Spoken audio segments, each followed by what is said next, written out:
there in Facebook land, welcome to At the Buzzer Live. We are joined by UFC star Tony Ferguson, who's getting ready for a big fight. A little bit of a fight coming up on March 4th in Vegas. Just a little bit. Just a little bit of a fight that we're all looking forward to seeing. A little bit. You've been doing media all day, and you just told me what? You in between media and here, What were you doing? In between media and here, I had to make time to go to 10 Planet Jiu-Jitsu, the headquarters for Eddie Bravo, get in my reps and break a sweat. Eddie Bravo's a good guy to learn from. He's a very good guy to go from. Very, very good. I'm very excited. We're amped about this fight and just making sure all my points are fine, detailed, and not forgetting anything. March 4th, Las Vegas, Khabib, Nurmagomedov. We can't wait for that one. The co-main event with Woodley and Wonderboy. But before we get into all that, because you've been talking about this fight all day, and you've been looking forward to this fight, I have some questions I want to ask you about your workouts that you do. Okay. I follow you on Instagram. What's your Instagram? Tony Ferguson XT. Follow him at Tony Ferguson XT. And there's a couple workouts that have fascinated me. Can we watch them right here on this monitor? Can you break down what you're doing here? Absolutely. We're going to start with laser tag. All right. You know what I'm talking about here? Let's go. Elijah, hit that button. All right. Are we supposed to be seeing it on this screen? Not coming up. Not coming up on this screen. But people are seeing it. So what's this laser tag? Looks good. We have a bang up. There you go. Okay, so what's this all about right here? I got a high score. It was actually pretty cool. It was awesome. I'm going to go back there. I'm going to beat that score again. It was at Jump Sky High. Took the idea from Randy Couture. Okay. Now, this place had this laser tag thing, which was amazing. It was a little video game. On my buddy's birthday, I was like, you know what, let's check this thing out. I went in there, and it was like Ocean's 11. It was crazy. Got to be able to move around and hit some different things, and it was active rest, man. It was amazing. It was fun. That's a big thing you talk about on your Twitter and Instagram is active rest. What is active rest? Active rest to me is being able to stay mentally tough and be able to hit your points and break a sweat. Okay. Something I've learned a long time ago, especially in wrestling and all my other sports. When you're preparing for this, you have to break a sweat. Even if you're just resting, you got to do active rest, man. That goes from longboarding and the laser tag stuff and jumping on trampolines. And it goes to human flag. Play the human flag. Talk me through this. Muscle ups, man. This is active rest too. This is during longboarding sesh, and in between I decided to do some exercises. So instead of just sitting there and having fun, this is fun for me too.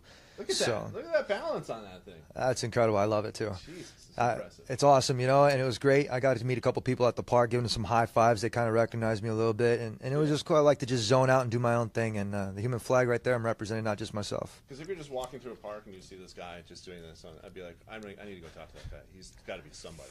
He's doing something, or he's crazy, or something not right. But what we're doing here is mental toughness, and we're doing active rest training. I recommend absolutely anybody to go out there if you're training, break a sweat, go and do something different, and dare to be different, man.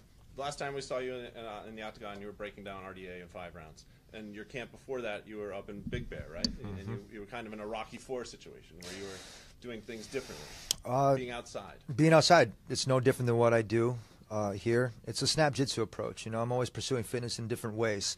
The way I do it is I built Snapdown City Academy in Big Bear. Yeah. And I built it with my own hands, and it puts so much more effort into it. Doing that is what I got more out of camp. If I would have just been there and listened to everybody and just Tony, just do this, or just leave it be right there. If I would have just listened to everybody, I'm sure it would have transcribed into my fight game. Mm-hmm. But instead, I did it my standards, which is doing it right the first time. Yeah. Nothing messing around, no screws unscrewed, no seams unseamed, and we came out with that victory. You're an intense guy. You came in looking very intense, sunglasses, jacket, the way you work out. You're built for this, and the way you fight in the octagon. I mean, you bloody people up. Your fights, there's a lot of blood in your fights. They are very bloody, but that's what the fans want. Like Edson Barbosa, I was watching that fight today on Fight Pass. Go get Fight Pass if you guys are out there. Yeah, UFC Fight Pass. That fight was incredible, but it's like all your fights, there's just a lot of blood left. You have to look at it from the beginning. When I first started, I was knocking people out. I was finishing on ground and pound. Mm-hmm. And then one time, one of my losses, I got submitted, so what I did is I learned jiu-jitsu. And after I learned jiu-jitsu, what ended up happening, I broke my arm with Michael Johnson. So I was like, you know what, maybe Muay Thai is something I should take up. Yeah. Maybe I should learn this sport a little bit more. Maybe I should be more interested into it. It's not a job, it's a career, Tony. Mm-hmm. You know, I thought after winning the Ultimate Fighter thing, I was going to get a $100,000 check, but instead I got a nice career out of it. Able to support my family, be able to do the things I want to do by active resting and having fun and being able to kick it with you guys on Facebook. Yeah. You know, and being able to prepare for this interim belt. And you were a wrestler in college, right? 2-time All-American. Yep. National champion, what, 165? I was 165 pounds, and I won nationals. I was going to try to go for the 4-time national championships. I ended up hurting our guy at 174 pounds, shot a low single, and he hurt his ACL. And there was a void in that weight class. Nobody else was going to jump up to that weight class. Nobody else was going to cut. Mm-hmm. So I made the decision as a captain of the team to be able to jump up to that weight class. I'm wrestling these guys that are cutting from 194. And I ended up wrestling at 184 pounds because nobody else wanted to do it. I was weighing about 175 pounds, weighing in with 2 Gatorades and a Subway sandwich. And these guys are looking at me like I'm crazy, but I'm handling it. I'm doing everything I had to do, and it's cool, man. Yeah. You know, you guys, my fans are awesome. We got people out there right now. Perry Strickland, you rock, Tony. If you guys are out there on Facebook, leave your questions and comments below, and we'll get Tony here. I appreciate you guys. Lee Zook Robinson says, what will be your strategy to beat Khabib? Lee taking my job. Basically, we're going to make him quit. We're going to put the pressure on. This guy only prepares for 2 rounds as far as his padded record goes. Myself, I go 3 rounds, I go 5 rounds, and I'm not a stranger to conditioning. That active rest and doing all these different types of things, mental toughness and ice baths and doing all these things that nobody wants to do is what keeps me inside that octagon and keeps me fresh. And the strategy with Khabib is going to beat him mentally. I've seen this guy quit, and I've seen him cry in the Sambo match. I'm going to do that same thing. I'm going to hit him in the stomach so hard he's going to take a knee, and he's going to ask for me to stop. But the only person who's going to stop is Herb Dean or John McCarthy. So with Khabib, I mean, does it bother you that everyone's like, oh my God, Khabib's ground game is unbelievable. He gets you to the ground, he's unbelievable. What's it say for you? I mean, your ground game is just is incredible. I got 20+ years in grappling. I've got much more than that in MMA, and just put all together, I have such like a plethora of different types of things in my toolbox. And no matter what problem this guy presents to me, I'm gonna improvise it if I don't have that right tool, because that's what I do. I'm a contractor. I'm a contractor fighter inside that octagon, man, and I go for a business, and I aim to finish my business. So Khabib's going to have his hands full. Looking forward to putting on a show in Vegas with Khabib. Absolutely, but it's not about doing the show anymore. It's about going in there for that flawless victory. It's about getting in there and putting my best effort out there, because what I'm doing out here, my coaches always says, if it doesn't suck, if it's not terrible and you don't want to do it no more, he's like, it's probably not the right thing you should be doing. I'm lifting there, I'm hitting my weights, I'm hitting my strategies, my cardio sessions, I'm hitting my runs at night. I'm doing all these different things that a lot of athletes, they forget about it because they're floating up in the clouds. So that being said, my humbleness is taken in a different way, and I remember everything that got me to this position, like being on The Ultimate Fighter and even before, and it's something different with me, and no other fighters have it.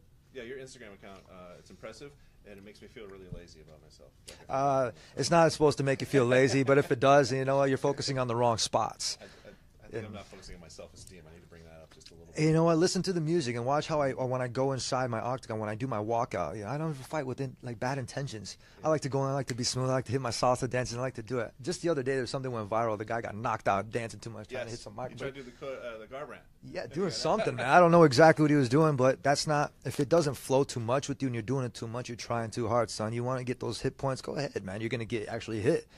But if you do it with finesse and you do it with some suave, like me, rico, the difference is you're having fun with it, and you're emulating something that you practice inside that octagon, inside and out, which is having fun.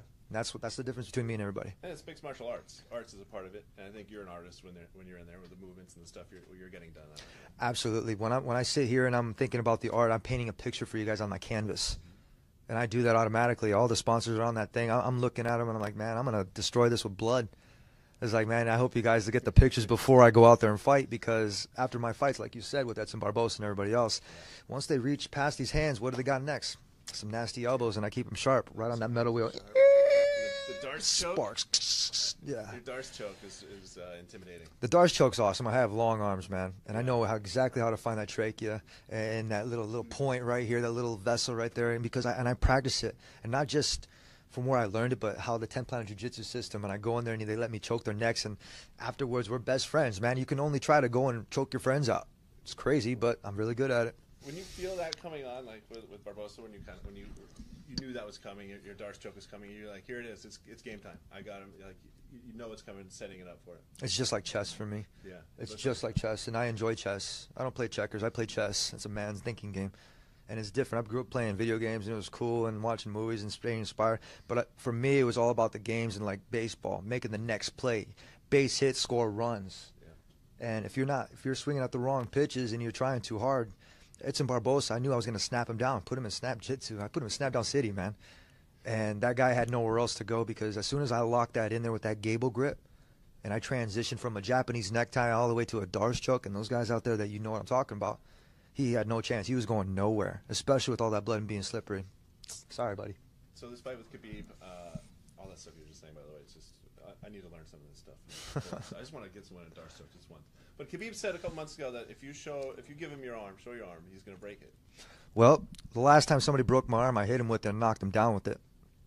And I like having my baby. I have a new baby now, and I take that as assault, brother. So you say you want to break my arm. I love holding my baby. And you can go ahead and try, kid.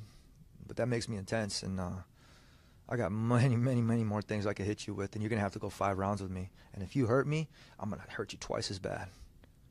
There we go. This is going to be a great fight, everybody out there. It's March 4th, UFC 209 Vegas. Right here, Gabriel Gomez says, how will you celebrate after the win? I'm doing my victory dance.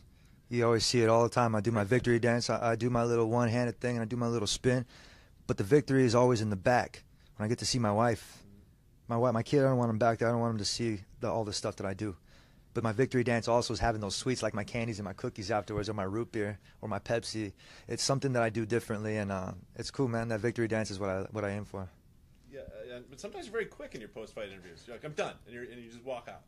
That last one, I didn't want to say nothing. No. I showed everything I had to. I put 5 rounds in there. I showed everything that I wanted to say and send to this division as a message, and especially the guys up there that knowing that I want to get this next fight and that belt. I don't have to say much. I don't have to talk. I do all the talking with these babies. You want talking? Go talk to other people. Yeah, I got huge hands. I got the same size hands as Brock Lesnar, and I told Brock, I was like, look, man, you're lucky. I was like, I'm going to ankle pick you because you're the same size as everybody else on the ground. Because you shook my hand before when you come in, and most fighters' hands are strong, but I immediately noticed, as I said, I think I even said to you, it's like, you have a very strong handshake. It's just something, you're built for this. It's different. I grew up doing blue-collar type of work, construction, drywall, tile, granite, and a lot of these guys, they couldn't lift this stuff. So my pops would be calling me the next day after I would get done partying or do something like that. I'd be like, son, I need your help. All right, cool, man, no matter what. It'd be like 3-4 hours away. We would go and drive, and I would be lifting this shit. I'd be lifting the heavy. But no, they would take 2-3 guys to lift this stuff. And I'd be sitting there, my pops knew it because we grew up doing this stuff. I grew up chopping wood for the wood furnace, man. Like, I lived in the Midwest when it was cold and in the basement, hitting my 100 shots back and forth. And the one person that got me that stuff was my pops. He's like, man, here's the tools. It's up to you to use them. So, the winner of this fight, most likely, if Conor is not fighting Floyd Mayweather somewhere, we'll get Conor McGregor. Hey, if he wants to come in, McNuggets is going to have a chance. But I'm going to have the real belt, and he's got that fake belt that everybody has. You know, he got somebody else's belt. The guy's got such an egotistical mind. That's him. He's got a pass for me right now. Mm-hmm. We do have the same management. We always express this, and maybe conflict of interest, maybe not. But it's not my concern because I gave this guy a pass. Mm-hmm. You go ahead, like I said, spend your money, enjoy your time with your kid, and you know when you come back and you really want to do this fight, you're going to have a real fighter on your hands. You know, you want to throw hands with an Olympic boxer, you're going to get your ass kicked. You don't even know. I don't care how many different boxers you try to train with. This is a completely different sport. You got to respect it. That being said, I'll go toe-to-toe with absolutely anybody inside that octagon. And I'll point and prove it no matter what. You want to box? Let's box inside the octagon. I don't have to take you down. Let's go. Do you have a prediction for your fight with Khabib? I'm going to win. Point and clear. I didn't get here by doubt. I got here because of hard work and everything that I've ever done, having fun from active rest all the way up to the fight leading up to it is what I do. I work my ass off. So anybody else that says differently, they need to take a check. And look, this right here, the TSKYH stands for Think Strong. Keep your head. Stay focused. All the fighters that are floating up the clouds, you know what? I tie myself down here. Boom. I'm staying stationary because no matter what, if I have the belt or not, I know how to win, I know how to lose, I know how to bounce back and become that championship. It's going to be my belt. I've had a lot of fighters come through here. You're one of the most intense ones in a great way. I can't wait for this fight, and I like where your head's at right now. We're a week and a half out, and like I'm ready to go to T-Mobile right now and watch this thing. You guys need to go. You guys need to buy those tickets. UFC.com. Check it out. UFC 209. Check out my webpage, Tony Ferguson MMA. I don't have too much merch out there, only because I don't want my name to be wasted. I don't like that. Yeah. I want the people that have my stuff are the genuine ones. That's the ones that I care about. So just keep looking forward to it. I have no merch. No, nobody's got it. Well, you know what? Here you go. Look at it. Check it out. You got a band now. Now you're part of my squad. Oh, man. I'm on the squad. So if you're part of my squad and you believe in my way to victory, then make sure you guys follow me at Tony Ferguson XT on IG and that little tweet thingy. Tony, thanks so much for coming in. March 4th, Las Vegas. It's going to be great. UFC 209. This guy's already fired up for it. We're a week and a half out. Now I'm part of the crew. So, all right, here we go. Let's I'm going go. to Darce choke somebody out. Thank you all for watching. And at the buzzer, we'll be